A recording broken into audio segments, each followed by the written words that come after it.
A Seccional São Paulo, da Ordem dos Advogados do Brasil, por sua comissão de jurimetria e análise preditiva, tem a honra de apresentar o webinar Advocacia e Avanços Tecnológicos, evento promovido pela referida comissão com apoio da Faculdade Van Gogh e da Comissão de Cultura e Eventos da OAB São Paulo. Informamos que este evento compactua com um dos Objetivos de Desenvolvimento Sustentável estabelecido pela ONU, a saber, paz, justiça e instituições eficazes. Com a palavra, senhoras e senhores, doutora Thaís Jurema Silva, presidente da Comissão de Jurimetria e Análise Preditiva da OAB São Paulo. Boa noite a todos. É com muito prazer que, mais uma vez, estamos aqui pela Comissão de Jurimetria e Análise Preditiva para falar de um tema extremamente importante, que é a nossa paixão, que é a nossa maior parte durante o dia, que é a advocacia. Inicialmente, eu quero agradecer ao nosso querido presidente Caio Augusto Silva dos Santos, ao nosso vice-presidente, Dr. Ricardo Toledo, ao presidente da Comissão de Cultura e Eventos, Dr. Alexandre Rolo, e hoje, com a grata satisfação de estarmos fazendo esse evento na companhia e direcionado para as faculdades Van Gogh, quero agradecer ao convite do professor Rinaldo Nunes e da professora Natália, coordenadora do curso de Direito da Faculdade Van Gogh. É realmente muito... Quero agradecer também ao meu parceiro, vice-presidente da Comissão de Jurimetria, Dr. Márcio Pago, que está também aqui, estará aqui nessa noite também falando com a gente. Agradecer a todos os presentes. E hoje nós teremos algo um pouco diferente. Quando a gente fala um pouco diferente, com certeza a maior parte das pessoas que estão nos ouvindo, em especial os alunos das faculdades Van Gogh, iniciantes no curso de Direito, tenho certeza que em algum momento passaram por aquela questão: será que eu devo fazer direito? Né? E realmente isso é algo que vocês vão verificar que motiva a nossa vida. Quando me perguntam quem é a Thaís, eu sempre respondo que a Thaís é aquela pessoa que é amante de outras pessoas, das relações humanas. E em virtude dessas relações humanas, é que eu fui fazer direito e tive a graça de abraçar também a docência, minhas duas grandes paixões. E dentro do direito, tive a honra de integrar a Ordem dos Advogados do Brasil. Logo no início da minha carreira, quando tive a oportunidade de começar dentro de uma comissão chamada Comissão de Propriedade Intelectual. Um assunto que na época não era tão visto e até hoje tem as suas restrições, mas que foi a porta de entrada, a minha porta de entrada ao AB São Paulo e ao início do conhecimento da Thaís, da grandeza da OAB São Paulo. E até interessante, hoje, conselheira seccional da OAB, além de presidente da comissão, e aqui fica o registro, a enorme participação dos membros da nossa comissão em todos os nossos eventos, em todas as nossas reuniões. Esse conhecimento, e às vezes a gente fala, tem críticas, tem coisas positivas, é muito importante a gente ter este conhecimento. Qual é o objetivo da Ordem dos Advogados do Brasil? O porquê ter Ordem dos Advogados do Brasil diante de uma situação onde se fala tanto, por exemplo, na extinção do exame da OAB? A Ordem dos Advogados do Brasil, ela tem um papel fundamental perante a sociedade. Aliás, quando nós falamos de advogado, advogado é aquela profissão que está lá na Constituição Federal como imprescindível para garantir justiça. E é com esse amor que a Ordem dos Advogados do Brasil efetivamente tem várias atividades, em especial destinadas à sociedade, destinadas ao conhecimento, destinadas a essa profissão tão grandiosa que é a advocacia. E aí a gente fala mais um outro detalhe muito importante quando nós falamos desse ser advogado, dessa oportunidade de ser advogado, é a questão de você abraçar a justiça. E quando nós falamos de abraçar a justiça, é essa luta incessante de fazer equilibrar aquilo que é certo, aquilo que é legal, aquilo que é justo. E nessa situação, com relação a esse objetivo da advocacia, com essa relação com o objetivo da Ordem dos Advogados do Brasil, é que eu tenho a graça de apresentar essa profissão que me abraçou. Eu realmente sou, em primeiro lugar, advogada. Tenho muito orgulho de falar que sou advogada, apesar de também ter abraçado a docência há muitos anos, há mais de 20 anos, sou advogada, há mais de 20 anos exerço a docência. Mas, mais do que isso, a gente tem que pensar como é que a gente pode estabelecer um novo parâmetro para essa advocacia. Para você que está iniciando, como é que é possível a gente falar de um advogado nos tempos de hoje, em especial quando nós estamos diante de avanços tecnológicos tão importantes, onde nós temos decisões realizadas por robôs, peças, inclusive, processuais, realizados também pela inteligência artificial, uma enxurrada de informações falando das profissões que irão acabar, das profissões que vão ter por fim a sua extinção.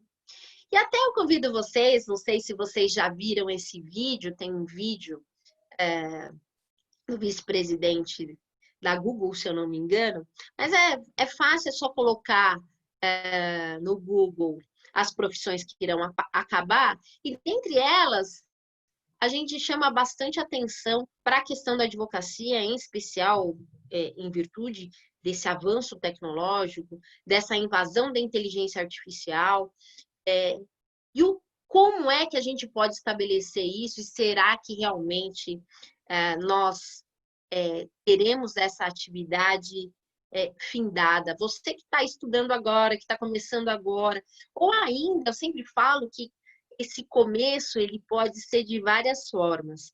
A pessoa que ela está estudando, né? Então entrou lá na faculdade com aquele sonho de se tornar advogado, às vezes, muitas das vezes, ser a primeira pessoa dentro da sua família a ter esse título, a ser advogado, né?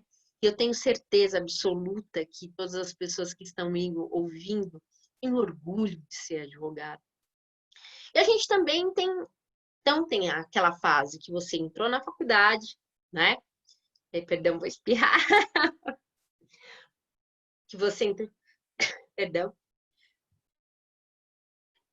entrou na faculdade. Depois você vai sair da faculdade e, diante daquele monte de informação que você teve durante os 5 anos do curso de graduação, né, da sua graduação, vem aquela incógnita com relação a qual atividade seguir. Eu tenho certeza que o Márcio vai poder falar aí até com mais propriedade com relação a isso. E durante a sua atividade profissional, o exercício da sua atividade profissional, você também tem aquela fase de querer se reinventar, de necessitar se reinventar. Então, Um exemplo que a gente dá com bastante propriedade, por exemplo, a tecnologia, ela vem modificando várias coisas dentro da advocacia. Ela vem modificando, por exemplo, quando a gente fala do processo. Então, nós tínhamos inicialmente o processo físico. Eu falo que quando eu estava ainda fazendo estágio, tive a oportunidade de fazer estágio praticamente os 5 anos do curso de Direito, carregava muito processo. Carregava processo para lá de carrinho, né? Ficava na fila para ver o processo, coisa que a tecnologia acabou eliminando. Então, um outro ponto interessante era com relação a gente ir ver o processo em outras comarcas. Então, viajar para ver processo, porque o processo era físico, ou ainda contratar advogados locais para poder tirar cópia desse processo físico para que a gente pudesse ver. Então, o processo digital acabou por eliminar essas atividades, não é? Até com relação à distribuição, a gente ficava na fila do distribuidor para poder distribuir a ação, hoje essa distribuição é automática. Além dessa outra situação, até em virtude da pandemia, que ficou isso mais evidente, é a instituição das audiências virtuais. Então, no início, se questionou muito, e até no começo da pandemia, eu gravei um vídeo para a Comissão de Cultura e Eventos, falando da legalidade das audiências realizadas de forma virtual, se era legal, se não era legal, exatamente porque havia um impasse com relação à realização dessas audiências. Em pouco tempo, em muito pouco tempo, a gente já vê essa questão superada. Ainda creio eu que a gente ainda tem alguns detalhes a acertar, em especial quando é para ouvir testemunha, enfim, né, como será, por exemplo, o Tribunal do Júri, que ainda não é virtual. Esses detalhes, e até mais ainda, quando a gente falava, por exemplo, quando a gente pensa aí na esfera penal, que o preso, ele necessitava sair do presídio, às vezes, do outro lado do estado, a quilômetros de distância, com um custo gigantesco, para poder ser ouvido em outra comarca. Coisas que a gente já pode fazer através da videoconferência. E a gente tem ainda, então, essa questão, né, de mudanças na advocacia. A gente tem ainda com relação à questão das videoconferências, das audiências realizadas de forma virtual, e antes, muitos advogados contratavam outros advogados para realizar exclusivamente a audiência.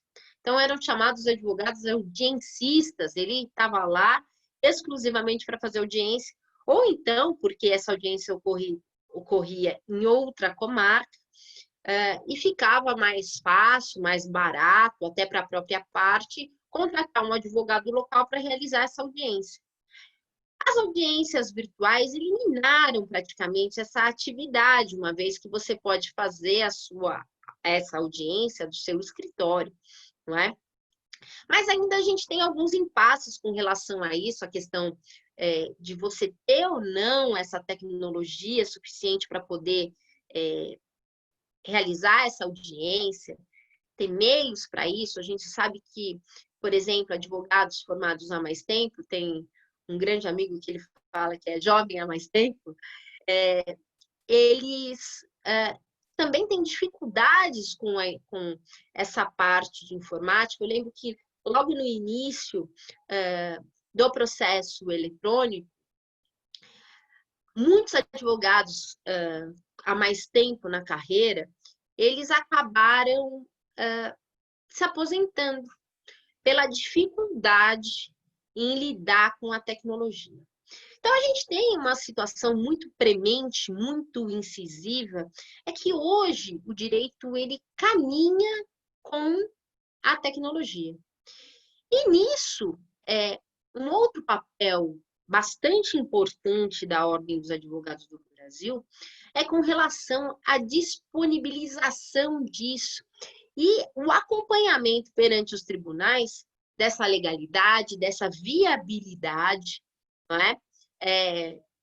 Num primeiro momento, as audiências virtuais eram impostas ao advogado e com muita luta da Ordem dos Advogados do Brasil, isso passou a ser visto de forma diferente, com regulamentos diferenciados. E olha que a gente está falando de muito pouco tempo. Um outro ponto muito interessante com relação a esse impacto, né, da tecnologia é a questão da divulgação nas redes sociais, né, de tudo isso que a gente vê com relação a fake news, agora de forma bem premente e atual, com relação à Lei Geral de Proteção de Dados, a essa exposição com relação à nossa vida pessoal, né, com relação a essa nossa nova forma de ver o mundo, de estar dentro do mundo, de pertencer a esse mundo social. É até bem interessante. Ontem eu tive a oportunidade de fazer uma live com uma conselheira também, professora doutora Sueli. Se vocês quiserem, é só procurar no YouTube. Essa live foi gravada, está incluída lá no YouTube, falando sobre abandono afetivo.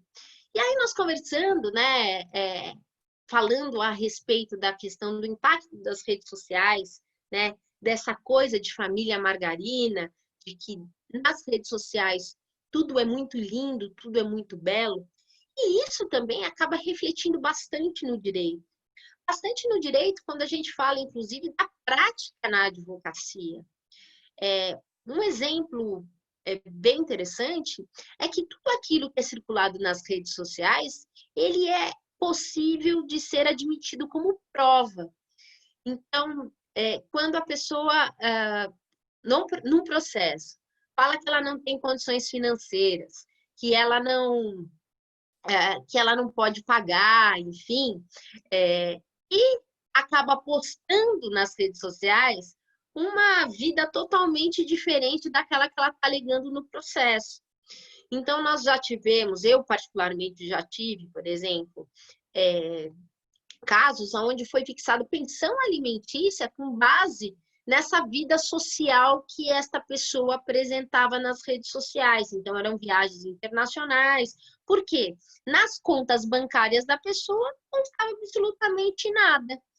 E o juiz fixou com base nesta prova produzida pela própria parte contrária, em que ele vivia no mundo de maravilhas, em que pese a sua conta bancária, assim não dissesse, assim não provasse.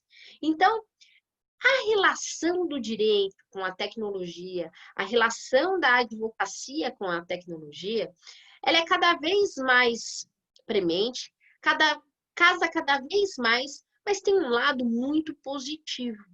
Tem um lado muito positivo porque a gente tem a possibilidade de fazer uso dessa tecnologia, como nós falamos aqui, com relação ao processo digital, se questiona hoje a questão de cálculos realizados por máquinas, ainda muita coisa que a gente tem que aprender, não é? E algo que, inclusive, esse impacto da modernidade vem sendo estudado dentro da nossa comissão. Quando a gente fala, por exemplo, do home office, quando a gente fala da dignidade da pessoa humana, como é que fica essa exposição, né? Na semana passada, eu faço parte de um projeto, eu sou coordenadora da Escola Superior de Advocacia da UAB São Paulo, e nós apresentamos nas quintas acadêmicas, na semana passada, uma professora, que eu tive a honra de ser coordenadora junto com ela numa outra instituição, falando da cultura do cancelamento. Então, é um outro tema extremamente atual, e quando a gente fala dessa questão de cultura do cancelamento, até brinquei com ela, falei assim, poxa, mas cancelamento para mim é o quê? Cancelamento de cartão, né? Cancelamento de compra realizada pela internet, né? Ela falou assim, não, Thaís, cancelamento é você ser cancelado nas redes sociais em virtude de uma situação. E isso gera situações muito complicadas. A gente está falando no Setembro Amarelo, que tem um intuito, tem uma campanha de prevenção de suicídio, e que hoje a gente vê que essa situação de fragilidade, em virtude de ser aceito dentro de redes sociais, é cada vez maior. E a cultura do cancelamento fala isso, né? De você ser cancelado nas redes sociais, seja por uma atitude não muito legal, ou ainda pior, não é? É ser cancelado por uma fake news. Então, a gente tem aí falhado uma situação em que a pessoa, na verdade, não cometeu um ato, não falou determinada coisa, e ela acaba sendo cancelada em virtude de uma fake news, né? Existem estudos com relação a isso, falando que as mentiras, elas andam com mais facilidade e mais agilidade do que a própria verdade. Quando a gente fala até dessa questão de você ter o direito de defesa, de você falar que aquilo é verdade, né? De você provar que aquilo é verdade, às vezes o rastro que isso causa acaba tornando esse direito de defesa extremamente frágil, porque ele não vai alcançar todas essas pessoas que ouviram uma mentira, né? Até uma situação bem interessante com relação a essa questão propriamente dita, e a questão do uso da tecnologia, e até a nossa atitude pessoal. Então, eu, advogada, jovem há mais tempo, sempre publicava todas as vezes que tinha na internet, enfim, nas redes sociais, alguém procurando outra pessoa, procurando um animal, enfim, sempre tive, eu republicava. Até que eu republiquei, e isso faz pouquíssimo tempo aí, durante a pandemia, um senhor idoso, com Alzheimer, que tinha desaparecido. E como lá no meu escritório a gente já teve uma situação dessa, onde a mãe da minha cliente, também com princípio de Alzheimer, sumiu e não mais apareceu, sendo necessária, inclusive, a declaração de ausência e, posteriormente, a morte presumida dessa pessoa, e ela sofreu demais, acompanhei esse sofrimento, eu sempre publicava. Até que eu publiquei, e aquela notícia era realmente verdadeira, a pessoa tinha sumido à época. E não reparei que essa publicação era algo muito antigo. Até que uma ex-aluna falou assim, prof, a pessoa foi encontrada morta há 2 anos atrás. Eu imediatamente excluí a publicação, mas depois fiquei pensando, poxa, eu, ao invés de ajudar, trouxe à tona uma situação para a família, né, de circular uma informação que a pessoa já tinha até falecido. Então, aquela família revivendo toda aquela situação, isso foi muito rápido, né? Mas, mesmo assim, então, a pessoa que publicou, eu que republiquei, provavelmente tantas outras pessoas que republicaram essa informação, e essa informação já não era mais verdade. Ela foi no momento verdadeira, mas não era mais verdade. E aí a gente vê essa questão do impacto da tecnologia e dessa atualização com relação às nossas relações pessoais. E quando a gente fala de relações pessoais, é impossível, de relações de modo geral, de relações humanas de modo geral, é impossível a gente excluir o direito delas. Então, o direito, ele tem como foco principal o estudo dessas relações humanas, o estudo de fatos que vão ter importância à sociedade, chamados de fatos jurídicos, para que a gente possa regular isso. E é impossível você desassociar a advocacia de toda essa análise, de todo desse procedimento, dessa visão. E aí a gente tem uma coisa muito interessante, né? Quando a gente fala, por exemplo, de uma jurisprudência ou uma decisão do Supremo Tribunal Federal, né, tão questionado ultimamente, até com essa questão de ativismo judicial, enfim, STJ, a questão de você, uma hora prisão de segunda instância é válida, outra hora já não é mais válida. Como é que surge isso? Será que surge da cabeça do julgador? Será que o julgador simplesmente fala, agora eu vou mudar o meu posicionamento? Não, não é assim. Essas mudanças de posicionamento, válidas também, até porque, como nós vimos nessas situações aí que eu trouxe à tona, o direito, ele vai atrás desses fatos sociais que mudam. Então, coisas que não eram importantes antes, até porque não existiam, por exemplo, essa questão da exposição na internet, hoje tomam um condão diferente. Coisas que eram importantes antes, hoje pode já não mais ser. Então, é bem interessante essa questão desse acompanhamento do direito com relação a essas mudanças sociais, e com base nessas mudanças sociais é que a gente tem mudança de entendimento. Essas mudanças de entendimento, elas nascem da cabeça de advogados, porque os advogados são aqueles que provocam o Poder Judiciário para que eles possam proferir uma decisão. O Poder Judiciário não pode simplesmente, olha, agora mudei de decisão, um julgador de livre, espontânea vontade, assim, não, agora eu mudei de decisão, vou dar uma decisão aleatória, sem processo, sem provocação. Essa provocação quem faz é o advogado. Essa provocação necessária para o andamento processual, necessária para que haja uma modificação de entendimento, quem faz é o advogado.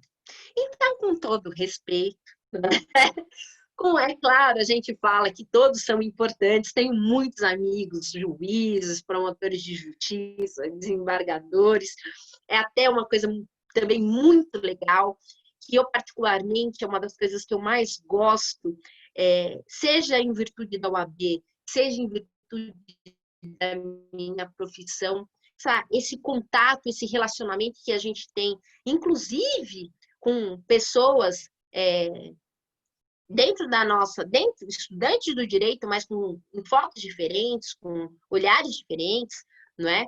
E a gente tem essa possibilidade de trocar informação, de ser amigo, inclusive, não é?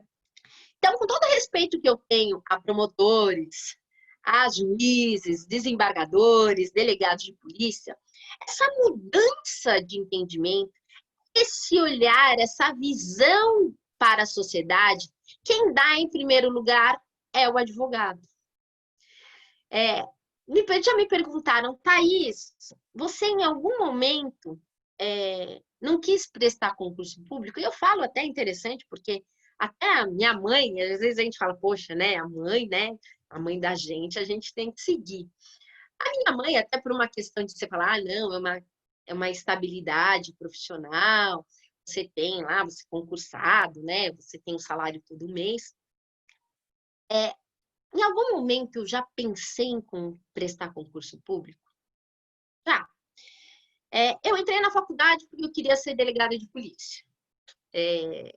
Como o meu amigo do peito, Dr. Márcio de Almeida, pode falar, eu acho que eu já tinha sido morta se eu fosse delegada de polícia. E aí, mas eu entrei com o intuito, né? Então, eu entrei na faculdade com esse intuito para prestar concurso público para delegada de polícia. Acabei durante, acho que estava no terceiro ano da faculdade, foi o único concurso, de fato, que eu prestei, foi para oficial de justiça. E na época, e não vale vocês que estão me ouvindo me chamar de velhinhos, de velhinha, Na época, para você passar no concurso de oficial de justiça, além de você fazer a prova de múltipla escolha com relação ao conteúdo jurídico, enfim, e assuntos análogos, você tinha que fazer prova de datilografia. E eu fui lá, né? Inclusive, falo que um dos meus diplomas prediletos é o meu diploma de datilografia e taquigrafia, porque poucos têm ultimamente, então ninguém tem, né? E eu fiquei exatamente nessa prova, porque eu não digitei a quantidade de teclas lá de digitação necessária por minuto. E hoje eu agradeço, é até interessante naquele momento, poxa, passei na primeira fase e tal, fui para a fase da datilografia, da digitação, enfim, porque talvez, se naquele momento eu tivesse passado, eu poderia ser oficial de justiça até hoje, que não é demérito algum, mas eu não ia ter a possibilidade de experimentar tudo aquilo que eu já experimentei como advogada. Todas as questões tão importantes que eu me vi envolvida e tudo aquilo, inclusive, que eu aprendi, seja com outros colegas, seja com juízes, até essa questão, seja apanhando também, porque a gente erra, e isso faz parte, e seja, inclusive, com os meus alunos. Então, eu sempre falo que essa outra paixão que é a docência, ela é uma paixão, não pela essa paixão de ensinar, mas essa paixão de trocar, porque a gente aprende muito, né? A gente tem essa possibilidade de ter acesso a algo que, de repente, a gente não teria se a gente estivesse lá dentro da nossa casa. A ter acesso a uma outra visão é imprescindível quando a gente fala dessa análise do direito. Então, até para que a gente possa estabelecer esse grau de importância, sem advogados não existe a Ordem dos Advogados no Brasil. E essa composição fantástica de pessoas que estão ali dedicadas, e eu falo que quando, logo no início, então tive a oportunidade, como eu falei para vocês, de entrar através da Comissão de Propriedade Intelectual, eu tive acesso naquele momento, eu saí da faculdade com 22 anos de idade, aos 23 entrei, solicitei a minha participação na Comissão de Propriedade Intelectual, porque eu comecei a minha carreira combatendo pirataria. E achava o máximo, né? Falei assim, já que eu não fui delegada, mas vou estar lá junto com a polícia, realizando apreensões, e ia lá para 25 de março. Então, o foco, eu trabalhava bastante para parte de surfware, depois fui trabalhar para a Makita do Brasil, para a parte de ferramentas, da Bosch, enfim, até brincadeira a gente conseguiu tirar das ruas, uma coisa que eu falei assim, gente, como é que pode, né? E em virtude disso que eu tive a necessidade, porque não tinha tido na faculdade a parte de propriedade intelectual, de marcas, patentes, desenho industrial, que eu tive a oportunidade de aprender muito com os meus colegas dentro da comissão de propriedade intelectual, que eram aptas na área de propriedade intelectual. Diga-se de passagem, uma dessas pessoas que na época era presidente da comissão de propriedade intelectual, hoje ele é membro, né? Da nossa comissão, Dr. Paulo Oliver, uma pessoa de um conhecimento fantástico. E naquele momento lá, alguns anos atrás, ele foi o meu presidente, foi o presidente da comissão que me aceitou para participar mais ativamente dentro da Ordem dos Advogados do Brasil. E hoje ele faz parte da nossa comissão com muito orgulho, é uma pessoa muito querida, de uma experiência fantástica. E isso, além disso, também um outro ponto também muito importante com relação não só a nossa comissão, como o Márcio vai até falar mais especificamente dela, mas a todas as comissões. Então, a OAB São Paulo tem diversas comissões, diversos núcleos de estudo, porque cada comissão é um núcleo de estudo, que está lá à frente defendendo as pessoas necessitadas, as mulheres, está à frente defendendo os direitos humanos, está à frente tendo esse relacionamento com os tribunais, inclusive para que haja um melhor exercício da advocacia.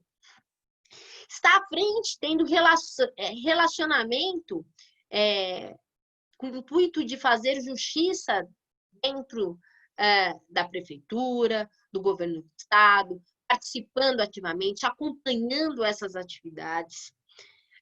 E um outro ponto também muito interessante, que é a parte da ética e disciplina.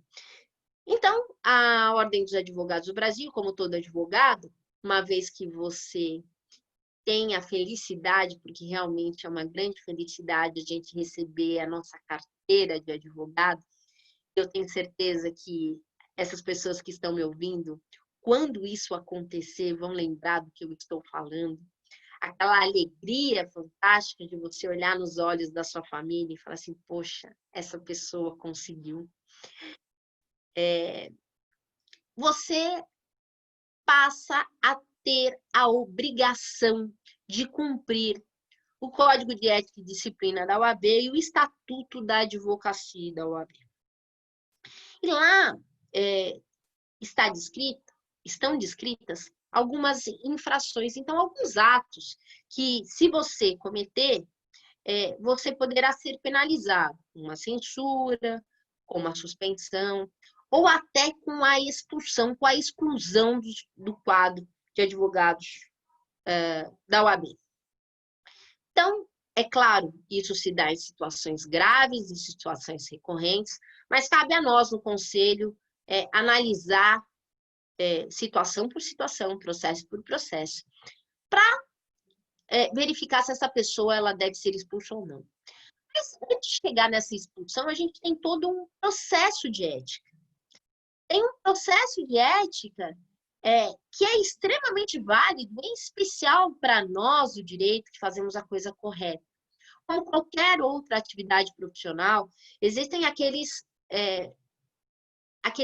maus profissionais, que a gente não pode nem dizer que é profissional efetivamente, que acabam pegando dinheiro de cliente, que acabam falando que vai fazer uma coisa e não faz.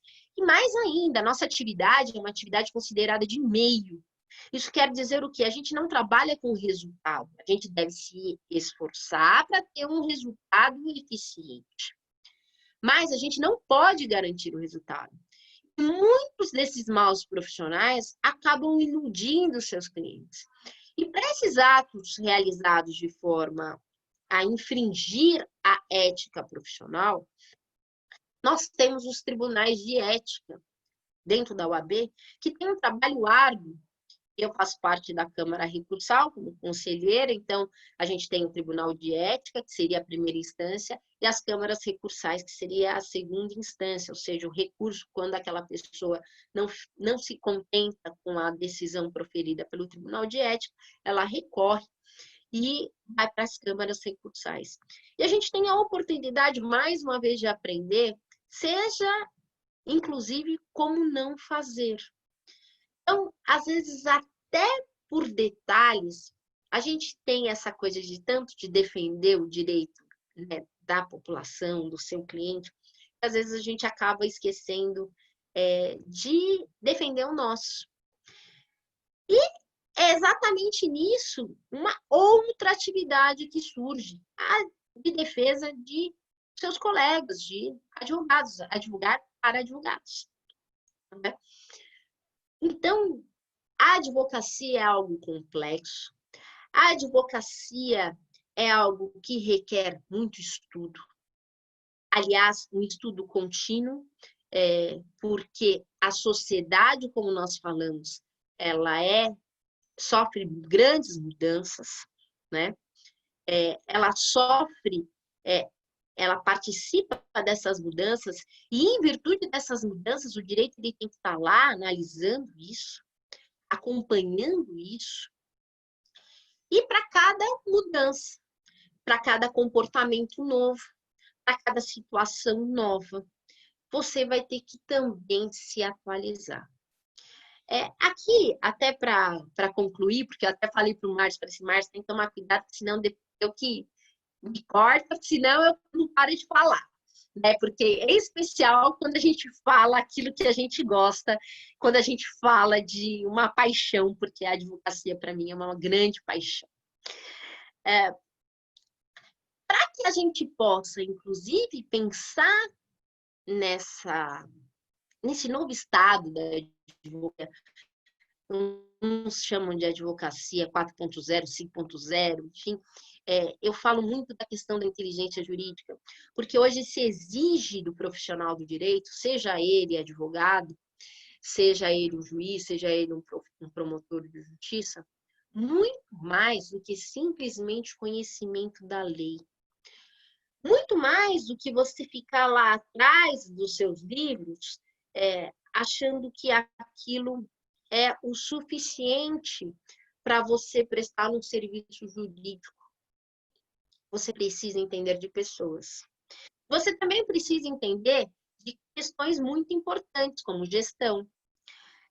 Você tem que entender, hoje, a gente fala muito da questão de marketing digital, você tem que entender da valorização, da sua valorização enquanto profissional, porque senão você vai colocar um honorário que não é justo diante do trabalho exercido.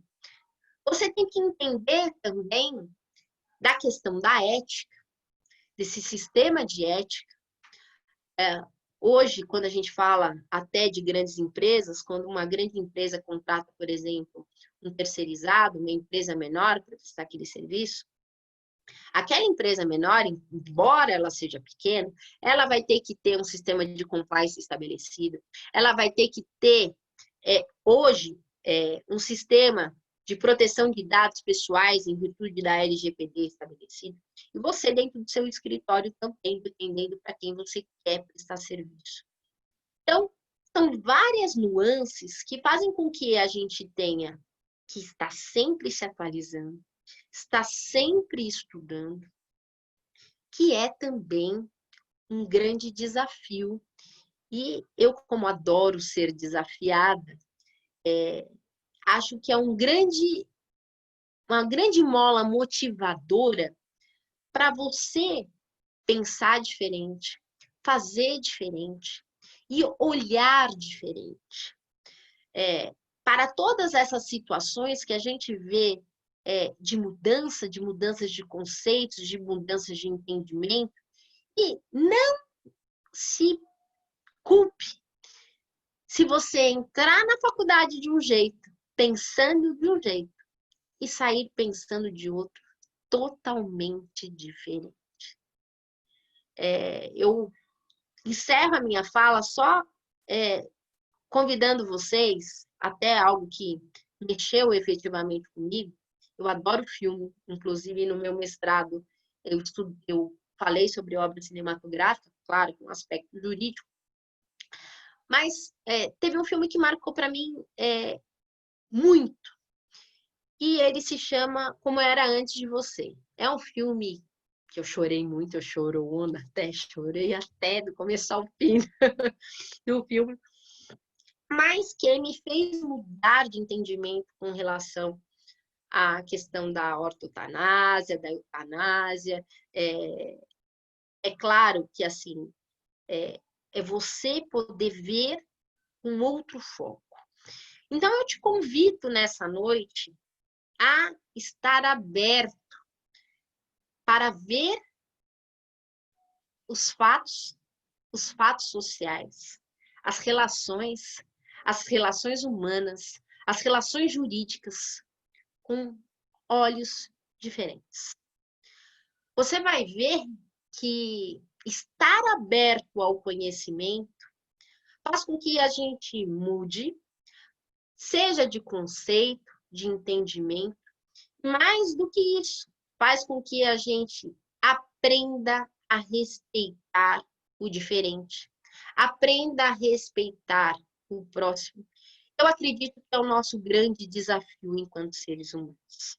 Eu passo a palavra ao Dr. Márcio, esse meu amigo, e apesar de, provavelmente vocês devem ter visto lá o currículo desse mocinho, desse jovem há mais tempo também, né? Mas que eu tenho a honra de falar que ele vai falar assim, não, imagina, não é assim, né? Até porque a gente se auto-apresentar não é uma coisa tão simples, né? Mas essa pessoa que está aí, que vai falar após das minhas falas, é uma pessoa que foi diretor jurídico de grandes bancos, uma pessoa que desenvolveu uma atividade junto à Febraban, que é a Federação dos Bancos, de suma importância com relação ao conceito de preposto, não sei se vocês já ouviram falar de preposto, a terceirização de escritórios de advocacia, uma pessoa que está linkado à tecnologia no direito há bastante tempo, antes de a gente, muito tempo antes de a gente falar de pandemia, e que vai poder trazer para vocês esse novo olhar que a Comissão de Jurimetria e Análise Preditiva tem do direito, dessa importância da comissão, e vai poder abrilhantar a nossa noite com conhecimentos técnicos. É claro que a gente está falando de uma brevidade, a gente está simplesmente dando um ampassã, seja com relação à atividade da advocacia em si, seja no que tange a nossa comissão, e convidando aqui, inclusive, para que vocês entrem em contato conosco. A comissão tem o Face, você pode mandar mensagem lá pelo Face, a gente responde sempre que possível. A gente tem uma pessoa que está respondendo, às vezes a gente tem bastante pergunta, bastante requisição com relação a isso, mas está aberto. A nossa comissão está aberta para te recepcionar. A gente quer realmente trocar. Só um pequeno detalhe, nós temos aí uma pessoa com conhecimento jurídico, com conhecimento prático, conhecimento, inclusive no que tange a tecnologia, que é o Dr. Márcio. Temos, dentro da nossa comissão, então, monstros do direito, como eu até falei, com relação ao Paulo Oliver e tantos outros profissionais, brilhantes profissionais que a gente tem dentro da nossa comissão, como nós também temos, como a nossa comissão é uma comissão multidisciplinar, nós temos pessoal da tecnologia, nós temos engenheiros, nós temos psicanalistas, e nós temos estudantes. Então, a gente tem do jovem ao jovem há mais tempo, e com conhecimentos diversos. E detalhe, para você que fala, poxa, mas diante de tantas pessoas com conhecimento tão vasto, eu vou participar dessa comissão? Vá, porque para a gente, o que importa é o conhecimento que você tem para dar. Então, é muito importante essa troca, essa simbiose que nós temos dentro da comissão, de troca de conhecimento e de participação, porque lá na nossa comissão todo mundo participa, e isso é fantástico. Então, fica aqui o meu convite. Eu passo a palavra ao Dr. Márcio Fago, agradecendo mais uma vez a oportunidade ao professor Reinaldo, à professora Natália, à Faculdade Van Gogh, para a gente estar falando aí de pertinho. Inclusive, vi aqui no chat pessoas de outros estados, né, do Rio Grande do Sul, enfim, com relação a estas pessoas que estão nos ouvindo. Muito, muito obrigada. E, mais uma vez, muito obrigada a todo o pessoal da Secretaria das Comissões que estão presentes sempre nos nossos eventos. Olha que a gente dá trabalho, né, Márcia, para eles. muito obrigado. Acompanhe os nossos eventos, a gente sempre tem eventos fantásticos. E em breve aí teremos lives da comissão com temas extremamente importantes. Pessoal, muito obrigado. Márcio, a palavra é sua. Boa noite a todos. Antes do ato formal de protocolo, eu lamento que eu vou ter pouco a falar, porque a Thaís já falou praticamente tudo que eu poderia falar. Eu vou ter que improvisar para vocês, né? Ela que agora fique observando o que faltar da minha pessoa em relação... Porque, assim, o meu desafio hoje é para que os alunos da faculdade queiram e apreciem a nossa profissão, né, a qual eu e a Thaís, com muito orgulho, fazemos parte. Tá? Então, muito embora algumas pessoas possam se recorrer ao curso de Direito, buscando concursos públicos, ou ser um promotor, um juiz, eu diria que o meu papel, o meu desafio está em convencê-los de que a advocacia é muito melhor. E fica lançado aqui o desafio, dizendo o seguinte: muito embora eu entenda de tecnologia, eu estou tendo dificuldade com a internet, estou com 2 links, se porventura falha, a doutora Thaís, fiquem sabendo que a doutora Thaís falou praticamente tudo que eu poderia ter dito, e qualquer falha, vocês, por favor, me avisem para eu retomar, que eu estou com até um link do meu celular aqui. Então, formalmente, eu tenho que agradecer a nossa presidente, Thaís Jurema, agradecer o nosso presidente da OAB São Paulo, o Dr. Caio Augusto Silva dos Santos, agradecer o nosso querido vice-presidente, Dr. Ricardo Toledo, e o presidente da Comissão de Cultura e Eventos, Dr. Alexandre Rolo. Isso é formal, que se não fossem por essas pessoas, nós não estaríamos hoje aqui palestrando para vocês. Quero saudar o Rinaldo Nunes e a Natália, saudando assim todos os alunos da Faculdade Van Gogh, e dando só um briefing do que a nossa comissão, como a Thaís abordou. Ela é multidisciplinar, tem várias matérias que nós tratamos e versamos lá, mas basicamente a geometria é um estudo econômico e estatístico aplicado ao direito. Então, tudo que verse sobre situações de ordem financeira, estatisticamente falando, tem a ver com jurimetria. E tudo que tem a ver com predição, o futuro, comportamentos, seja do judiciário, seja de riscos, de eventos recorrentes, é análise preditiva. Então, vocês vejam que a gente faz parte de uma comissão que olha o hoje, avalia o passado e projeta esses expedientes para o futuro. E concorrendo com a professora Thaís Jurema, em relação ao tema, eu pediria para que vocês assistissem um filme, que seria o Beleza Oculta. Tá? Vou concorrer no filme com ela e vou citar 3 frases importantes, que é amor, tempo e morte. Então, vocês guardem essas 3 frases que esse filme aborda, para que a gente possa fazer uma conclusão do que a gente vai fazer, do que a gente vai tratar aqui, de uma maneira neurolinguística. Então, a Thaís já falou do papel do advogado frente às novas tecnologias. Então, o advogado, além de conhecedor do direito, ele exige que ele seja psicólogo, exige que ele tenha conhecimento em TI.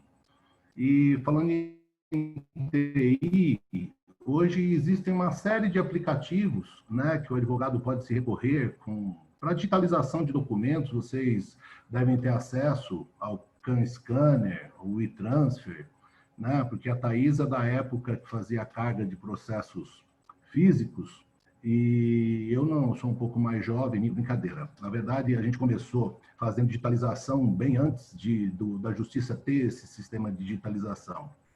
Né? Então, assim, o conhecimento de diversos sistemas de peticionamento, então, para nós é terrível, porque cada tribunal tem um sistema de peticionamento, aí vocês vão estudar esses sistemas. Poxa, a gente tem que ter navegadores diversos, como Google Chrome, Internet Explorer, Fire, enfim.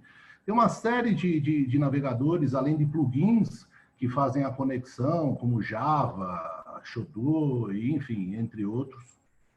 Então, sistemas operacionais a gente tem que conhecer, seja o Windows, Apple, Android, por conta dos celulares, etc. A Thais abordou sobre as audiências, existem vários sistemas de videoconferência, seja o Google Meet, o Microsoft Teams, acho que o Cisco Meet, tem uma série de sistemas que proporcionam esse trabalho, né? Então, nós temos que cuidar desses aspectos tecnológicos e nos aprimorarmos através desses aplicativos, desses sistemas no dia a dia da gente. E o importante, e voltando ao filme, fazendo uma conexão com o filme, o que a gente nota hoje na nossa sociedade é justamente o que acontece conosco quando a gente acessa o Instagram. Então, quando você acessa o Instagram, você vê uma realidade diferente daquilo que você está vivendo, e aquilo, às vezes, pode conflitar e te deixar, te deprimir, assim como pode te impulsionar. E é importante que diga que o advogado ele tem que estar disposto a vencer esses desafios, e ele não pode trabalhar com o marketing da sua marca, ele tem que trabalhar com marketing de conteúdo, com marketing de realizações. E isso é muito importante que vocês saibam, porque você não vai poder fazer propaganda do seu escritório na internet, pelo menos por hora.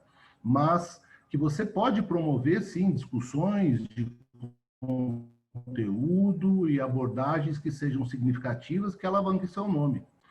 Eu, modestamente, quando mais jovem, eu diria, que nem a Thaís citou, a gente criou o primeiro projeto de preposto antes da lei estabelecer que um preposto poderia não ser um empregado, né? Que ele deveria... Na verdade, o preposto ele tem que ter apenas conhecimento dos fatos. Mas, na minha época, o preposto ele era obrigatório que fosse funcionário da empresa. Então, a gente tinha que capacitar aquelas pessoas de modo que não comprometesse a empresa por confissões.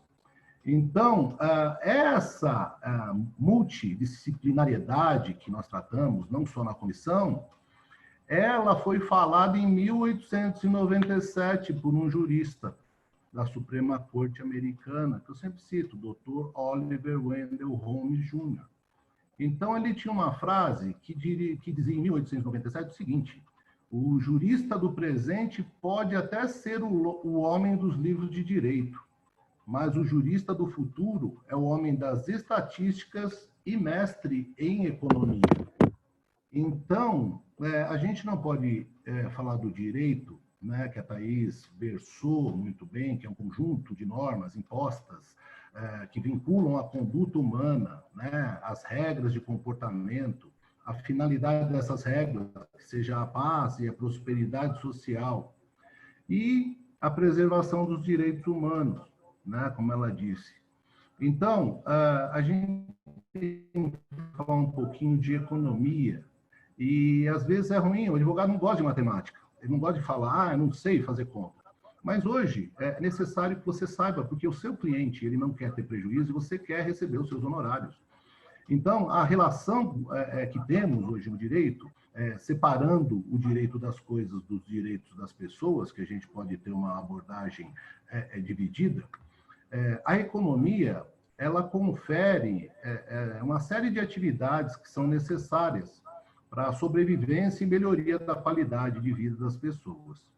Então, a economia ela é destinada à produção, né, distribuição, consumo de bens e serviços. E olha que bacana, dentro do processo de ordem econômica que versa a jurimetria, nós temos hoje várias áreas do direito, eu me atreveria a dizer todas, se relacionam com questões de ordem financeira. Mas eu posso citar umas em relação ao consumo, que é o direito do trabalho. E o direito do trabalho tem diversas modalidades de trabalhador, né? Desde o seletista, o registrado ou o trabalhador autônomo. O direito do trabalho vincula o direito previdenciário à assistência social. E, por outro lado, tem o direito empresarial e o direito administrativo atrelado à prestação de serviço. E por que não falar daquelas pessoas que consomem os contratos? Ou seja, a gente tem o direito civil de contrato, a gente tem o direito do consumidor. Nessas relações se estabelecem questões de ordem tributária, né? Questões de ordem penal, por que não falar? A gente fala muito em corrupção hoje em dia. E as questões hoje relacionadas ao tema, que é do direito digital. Então, falando em direito digital, a gente não pode se furtar em falar em inteligência artificial. Então, inteligência artificial nada mais é do que técnica estatística de mineração de dados, modelagem de predição e aprendizado de máquina que analisam os fatos atuais e históricos do passado, ou seja, o que está acontecendo hoje, o que aconteceu ontem e o que pode acontecer amanhã com base nisso tudo. Então, eu me atrevo, como a gente está tratando do assunto de estudantes de primeiro ano, eu me atrevo a falar do meu professor, foi meu professor saudoso, o professor Miguel Reale. Ele versava sobre uma teoria que seria os aspectos tridimensionais do direito. E esses aspectos se dividiam no aspecto normativo, e eu, fazendo essa analogia, reputo o aspecto normativo no que está acontecendo, que é a lei. No aspecto fático e histórico, ele aborda nessa teoria, que eu reputaria o que aconteceu, e a jurisprudência, ela faz isso com muito primor, ou seja, ela consegue estabelecer essas relações, e uma situação que eu diria o seguinte, que ele trata como sábio, que é axiológico, é um ramo da filosofia que estuda valores morais, sociais, e, na minha opinião, a máquina, ela não vai conseguir medir esses valores. Qual seria a minha opinião amanhã, porque nós podemos mudar de opinião. Qual seria a minha dor amanhã? Porque nós podemos mudar de prioridades. Então, assim, usando o contexto da máquina, dentro dos padrões axiológicos a que se refere Miguel Reale, na minha modesta opinião, a máquina não vai sentir a minha dor. Então, assim, nada pode... isso é até uma frase que eu escrevi, que nada pode substituir o homem, a não ser que o nosso Criador assim o deseje. E nada mais justo de que ela nos obedeça e que ela nos sirva, e não como vem acontecendo essa coisificação. Então, quando a gente fala desse aprendizado de máquina, da inteligência artificial, ou seja, a máquina produz meios para que possam ser realizadas essas tarefas. E a doutora Thais falou, poxa, a advocacia vai ser extinta, não vai ser extinta? O que eles chamam de machine learning, ou seja, produção de peças ou eventos ou trabalhos de rotinas. Isso já está acontecendo. Existe até em estudo 2 sistemas no STF, né, para aqueles alunos, assim, o direito, tudo é tridimensional nesse plano. O direito de Miguel Reale, assim como a divisão dos processos de primeira, segunda e terceira, né, instância para os julgamentos. Então, a gente tem lá o Victor no STF, o Sócrates aqui no STJ, que estão tratando de temas recorrentes. Mas é importante afirmar para vocês que nós, advogados, pelo papel indispensável que exercemos, não podemos permitir que o direito das coisas, aqueles recorrentes que envolvem consumo, que envolvem contratos, não invadam a vida, a propriedade, a dignidade da pessoa humana. Esses cuidados nós temos que ter, como advogados, pela característica e função social que nos foi dada. Então, quando a gente fala desse aprendizado de máquina, é o aprendizado do advogado, e a máquina também tem um aprendizado, que eles chamam de deep learning. Então, em resumo, é que as máquinas podem reconhecer objetos, traduzir voz em tempo real e analisar padrões. Eu cito um banco que tem um excelente trabalho na área de não vou dar um nome para não fazer propaganda, mas ele tem um excelente trabalho na área de tecnologia, que ele consegue saber se é você mesmo que está digitando a sua senha pelo seu padrão de condução das teclas. Isso é o Deep Learning. E qual que é o teu papel frente a essas novas tecnologias? Poxa, você tem que trabalhar na distinção do seu caso, ou seja, existem assuntos recorrentes que caem em precedentes jurisprudenciais que, de alguma forma, esses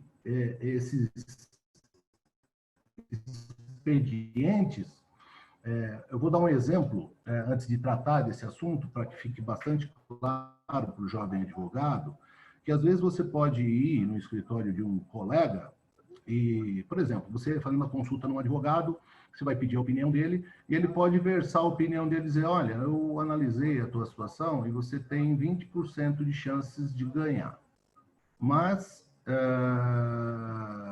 essa abordagem desses 20% de chance de ganhar, ela é relevante, ao contrário daquele advogado que fala já diretamente, olha, o que eu compilei aqui está mostrando que você vai perder, a probabilidade que você tem é de perda. E o que a gente tem que fazer como advogado é justamente utilizar os recursos da inteligência, criar esse distinguish, ou seja, sair desses padrões para a gente poder proporcionar o que é chamado de overhauling, ou seja, superação desses precedentes. Então, a inteligência artificial ela é importante para que você absorva, nem que seja 1% a favor do seu cliente. E você não pode perder a esperança de tratar desse assunto. Isso é muito importante. Então, quando a gente falou lá do Dr. Oliver Wendell Holmes, a gente falou de 1897, e, na verdade, esse futuro dele, eu acredito que é hoje.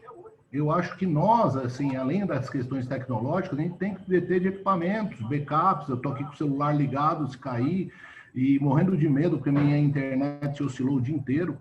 E eu faço uma brincadeira que é muito legal, porque hoje, com o advento da internet, essas reuniões, você pode sair de cena a qualquer momento, né? Quando é presencial, você já não tem mais essa condição, mas por internet você pode desligar e fazer de conta que caiu sua internet. Além de você se atualizar constantemente, você tem que ser coerente, tem que montar estratégias. Então, o advogado do futuro, esse advogado combativo, ele tem que ter especialidades e esses conhecimentos todos que a gente citou de diversas matérias do direito, conhecimento principalmente de fatores de ordem econômica. Por quê? As máximas do advogado, nós advogamos para vencer uma causa. O cliente, por sua vez, ele não quer perder o processo dele. O judiciário, ele briga com uma questão chamada celeridade. E nós temos, hoje, leis para serem cumpridas e que elas se conflitam. E assim, a gente tem várias fontes secundárias, citando algumas delas, que a Thaís abordou. A gente tem a analogia, os costumes, os princípios gerais de direito, a doutrina e a jurisprudência. Então, olha que bacana. Assim, eu tenho, por sorte, um filho advogado. Não digo que é recém-formado, mas ele se formou faz pouco tempo. E ele estava com dificuldade de entender, de passar na OAB, né? Por conta de que é muita matéria, é muito assunto para ser discutido e versado. E o professor Miguel Reale, quando eu fui estudar direito, eu era casado e tinha filhos já nessa oportunidade, eu não estava dando conta de trabalhar e estudar, e vim de uma conversa de corredor com ele, eu perguntei, doutor, tem algum atalho, alguma coisa que o senhor possa fazer para que eu possa me socorrer, porque eu vou ter que largar a faculdade, porque eu não estou conseguindo estudar e trabalhar, enfim. E aí ele me passou, olha, Márcio, você estude os princípios fundamentais de direito, você estabeleça um padrão lógico de pensamento sobre os princípios e se atualize. E não tenha medo de ser lógico, você pode ter uma opinião diferente sempre. E muito embora você possa ser da opinião dos 20%, se você for persuasivo, você vai tornar ela 30, vai tornar 40, 50 e vai provavelmente mudar a sua sociedade. É esse o trabalho de um advogado, né? Então, quando eu citei o filme A Beleza Oculta, é para falar para os senhores, porque a Thaís já fez todo o meu serviço, né? Então, eu estou meio que dando uma pincelada nos pontos que eu acho super relevantes. Então, não falando ainda do filme, mas o que me ocorreu é assim, existem hoje, vocês não vão acreditar, mas existem advogados com milhares de seguidores que não têm o currículo de perto da doutora Thaís, eu não vou falar do meu, mas de inúmeros colegas, que eles absurdamente ensinam a gente como ganhar dinheiro. E eu acho um absurdo, um disparate tão grande a gente aceitar aquilo como uma verdade, porque, de certo modo, a nossa maior riqueza como advogado são os relacionamentos. Então, assim, tudo que nós podemos construir de melhor na nossa vida não está no mundo externo, está nos nossos relacionamentos, como você trata a sua vida, como você trata as suas coisas, as suas escolhas. Então, eu citei o Instagram para vocês terem essa relação que às vezes podem nos deprimir, de você olhar, mas ela não é real. Você é real. A sua vida é real. Os seus problemas são reais. O que eu falo para os meus clientes, olha, não olhe o mercado, olhe o que você está cometendo de errado dentro de casa. Não vai ver o que o seu concorrente está fazendo, porque você não sabe as práticas que ele tem internamente. A não ser que você saiba o que ele está fazendo internamente para você ter uma medida. Olha que sobreesforço terrível. Então, frente à pandemia, poxa, se nós tomarmos as providências de isolamento social, se nós usarmos máscara e nos higienizarmos, a probabilidade da gente contrair é muito pequena. Mas se a gente ficar olhando para fora, para esse universo, e começar a agir de modo díspare a isso, provavelmente a gente vai contrair essa doença. Então, versando sobre o filme, eu falei no início amor, tempo e morte, é justamente para que o filme mostra isso muito claramente, né? Então, você tem que se amar, eu acho que mais, e não se preocupar muito com a opinião dos outros. A opinião dos outros é relevante, sim, né? Desde que você não tenha conhecimento de que está fazendo alguma coisa errada. Mas eu acho que você tem que se amar e você tem ferramentas para isso, para se amar cada dia mais. Um fator de conflito que a doutora Thaís não citou, que é importante falar, é o tempo. Então, por que existe conflito no tempo? Porque cada um tem uma prioridade. E quando eu invado a prioridade de alguém, um exemplo, quando você fica na fila da chamada de espera para um atendimento. Então, essa empresa contratou menos pessoas para poder estar te atendendo, você está abrindo mão do teu tempo de trabalho para enriquecê-las, entre aspas, né? Então, isso tudo causa um conflito, o tempo. E, na verdade, todos nós temos o nosso tempo e nossas prioridades, e acho que um pouquinho do exercício de compaixão, um pouquinho do exercício de consenso, de acordos, né? Que essa é a função do advogado do futuro, não é propor ação, o advogado do futuro ele tem que conciliar partes. E a questão da morte do filme. Ora, se você não olhar para as suas obrigações, não olhar para a sua vida, ficar olhando para a vida alheia, pode crer, aceite a sua derrota e fique depressivo. Então, você tem ferramentas excelentes dentro da sua casa, dentro da sua família, no seu elo de relacionamento, e isso pode lhe proporcionar impulsionamento. Hoje, o nosso escritório jamais viveu de impulsionamento, jamais viveu dessa parte de marketing digital, que tanto falam, porque tudo que nós construímos foi através de relacionamentos de um indicando o outro, pelo trabalho que a gente exerce. Então, nossos desafios, né, para os jovens advogados, e já vou encerrar minha fala, como diria o nosso professor JB, né, a gente tem que falar pouco para ser entendido, alto para ser escutado, né? Não desfazendo a doutora Thaís, e sim agradecendo, porque ela roubou praticamente a minha palestra. Então, nós, advogados, temos que conhecer as leis, mas hoje a gente vê um judiciário não praticando, que nem a doutora falou, olha, essas questões relacionadas à prisão de primeira, segunda, solta, não solta, essas discussões são relevantes socialmente, e às vezes o nosso legislativo, ele não opera no tempo devido, e às vezes o judiciário socorre a sociedade por essa falha do legislativo, quando na verdade eu sou positivista e diria assim, na minha opinião, tudo deveria estar de acordo com as leis e o legislativo deveria mudar as leis, não o judiciário. Mas, infelizmente, por uma ineficiência do nosso legislativo, o judiciário já há muitos anos, eu diria desde a época minha de faculdade, que eu não vou citar o ano, como a Corrente do Sul, de direito alternativo, começou a impulsionar essas questões a favor da opinião do juiz, do livre convencimento do juízo, e às vezes eles esbarram sim na lei, e nós, advogados, temos que estar aqui atentos a isso. Os domínios de tecnologia, se você não conhecer de finanças e gestão, você não vai cuidar nem da sua casa, meu colega.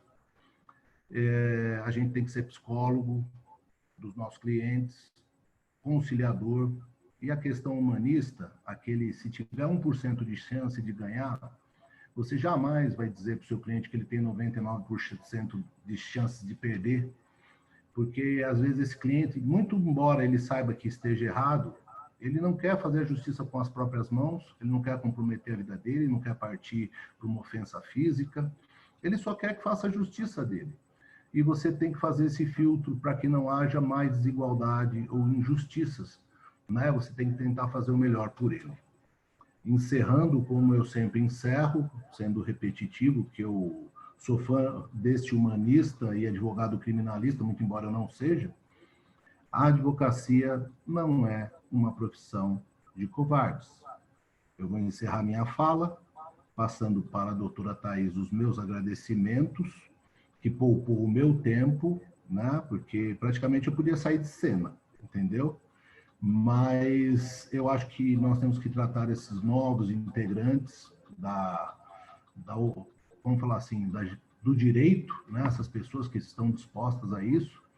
Eu tentei da melhor forma, Thaís, convencê-los de que a advocacia, e com o domínio de tecnologias, e conhecendo finanças, e questões de humanização, que eles possam reconhecer o valor da advocacia e não ficar no minimismo de alguns colegas que, às vezes, prejudicam a nossa classe com condutas que você citou antiéticas, e nós fazemos parte de uma camada um pouco superior, a qual nós convidamos todos aqueles do bem, e não ver a quem. Eu encerro minha fala passando a palavra para você. Um beijo no coração de todos e que sejam todos vocês muito bem-sucedidos.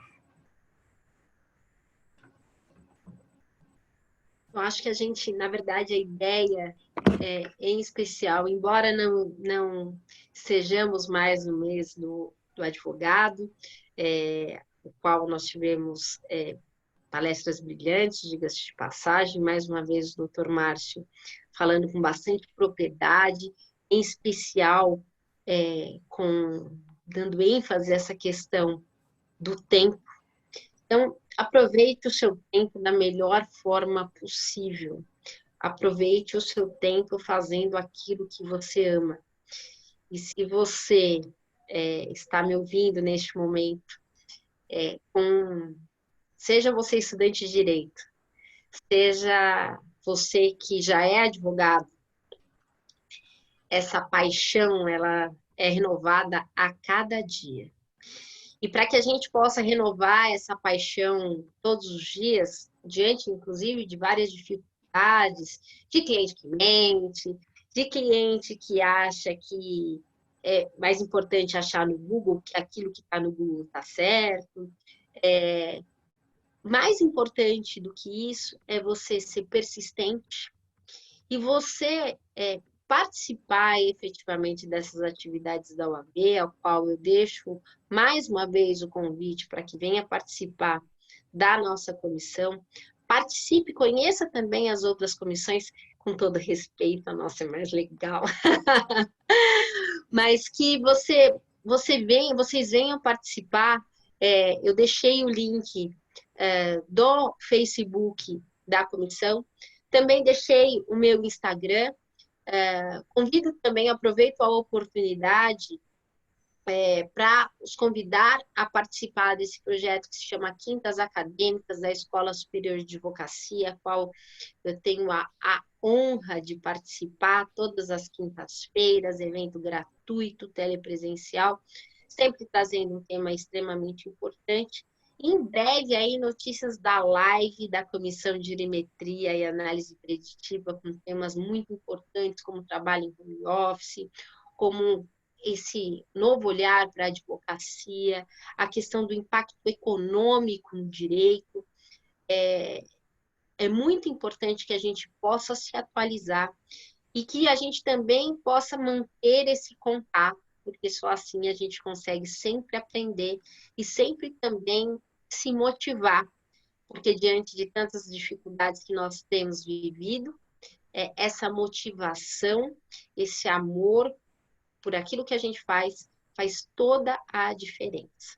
Então, a nossa comissão está de braços abertos, a OAB está de braços abertos para te receber. E, mais uma vez, tenho aqui deixar os meus agradecimentos ao meu querido presidente, Caio Augusto Silva dos Santos, que pela primeira vez em todos esses 20, já perdi as contas, 20 e poucos anos de advocacia e participando ativamente da OAB, pela primeira vez a gente tem a participação maciça dos conselheiros, a gente tem a participação efetivamente atuante de todas as comissões dentro da sociedade, e a gente tem uma OAB aberta à sociedade. Também é o meu querido vice-presidente Ricardo Toledo, que sem a colaboração dele, a nossa comissão não existiria. Ao Alexandre Rolo, também com apoio de todos os eventos, realmente a gente tem bastante atividade dentro da nossa comissão, e ao professor Rinaldo e à professora Natália, por estar nos oportunizando aí nessa parceria fantástica com a Faculdade Van Gogh, trazendo os alunos, esses alunos iniciantes, para ter esse primeiro contato com a OAB. Então, fica aqui o nosso convite. A gente espera que vocês participem dos nossos eventos, sigam a gente lá nas nossas redes sociais, estejam antenados e participem também ativamente da comissão, venha trazer os seus conhecimentos pessoais para a nossa comissão, porque para a gente isso é muito valioso. Muito obrigado, Sandra, muito obrigado a todo o pessoal da OAB. Eu encerro aqui mais uma vez esse evento, agradecendo ao meu querido amigo de coração, Dr. Márcio Fago, que brilhantemente, apesar de breve, porque se deixar a amiga dele só fala, trouxe um pouquinho das nossas considerações, que são considerações da comissão com relação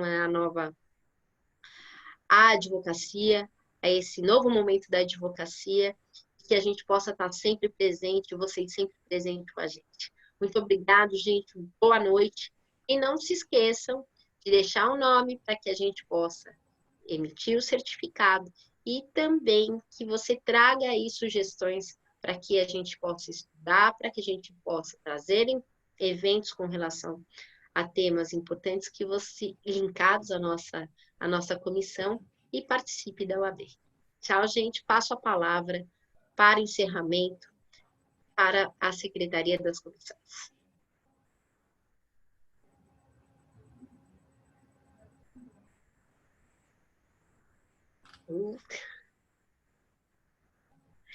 Bom, enfim, já estão aqui me falando que eu posso encerrar. Muito obrigado, gente. Boa noite. Boa noite. E amanhã espero vocês lá na Quintas Acadêmicas pela Escola Superior de Advocacia. Tchau, tchau, gente. Tchau, tchau. Boa noite.